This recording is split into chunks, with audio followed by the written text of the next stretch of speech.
Donnie was sold by her family, not because they didn't love her, but because they couldn't afford to feed her. This is one of many stories that these girls have to be a part of, or that these girls have to have. Donnie was beaten and she was raped by her master that bought her, to the point where she was taken to the hospital, and she was saved by the Constellation Center.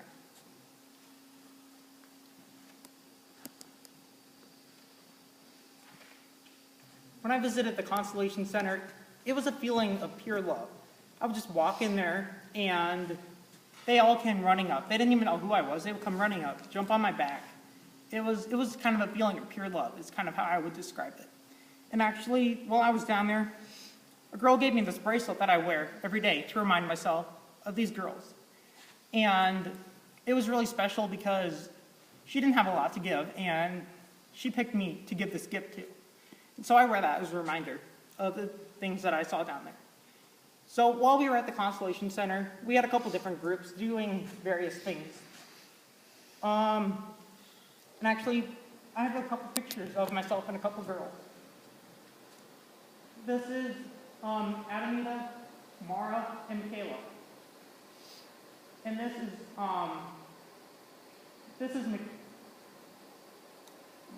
Mika. I think her name was Mika. And I mean, it was just amazing. So while we were down there, we did a couple different things. We had 3 different groups, or 4 actually. The first one drove a tractor around and they tended to the fields. Another one welded trusses that were part of a building project. The third one painted those trusses. And the fourth one was the one I was a part of. We built rabbit cages to help further their agricultural program and give them a breeding program so that they can be a step closer towards an independent food source, which is kind of the ultimate goal of the orphanage. And so there's some rabbits, and we even stuck a few guinea pigs in there.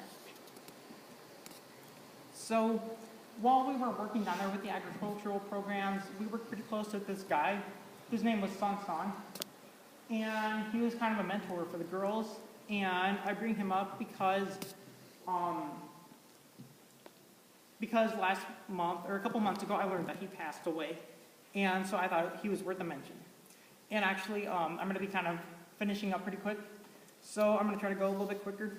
The second location I visited was the Village of Hope, which was a combination of a whole bunch of different suck-up safety homes. And what is a suck-up safety home exactly? Well, the suck-up safety home is a highly modified 18-foot steel grain bin.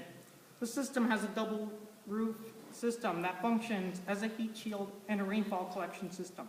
It also has built-in solar panels that power a set of LED lights. The anchor system uses 3 ballast boxes around the outside of the home. Boxes can also be used as a raised garden. The safety home has been tested to endure up to 130 mile-an-hour winds and has a 0 seismic load, making it practically earthquake-proof. The cost for a standard suck-up safety home is $5,700, and with a life expectancy of over 75 years. 14 standard units can fit in one shipping container, and the coolest part is that each unit can be assembled in 10 hours with a team of 14. My team worked alongside the natives to build one of these suck-up safety homes. And it was really cool because we worked with them, and it wasn't like we're going to build it for them and they're just going to take it. They actually helped out and they learned how to do it, so they can do it later. And it takes about 10 hours to build one, and my team built one in 5 hours and 15 minutes. And one thing that's really cool about the village is how God has a strong sense of presence in the community. It's really amazing because the entire country is predominantly Voodooism, but you'd find these signs around here that would just kind of remind you and that they were grateful and they knew that greater things were coming. And this is a church service that we got to attend. And so when I returned, a lot of people asked me, how did the trip change you? And I tell them all this. This is what I tell them. I tell them that I am starving.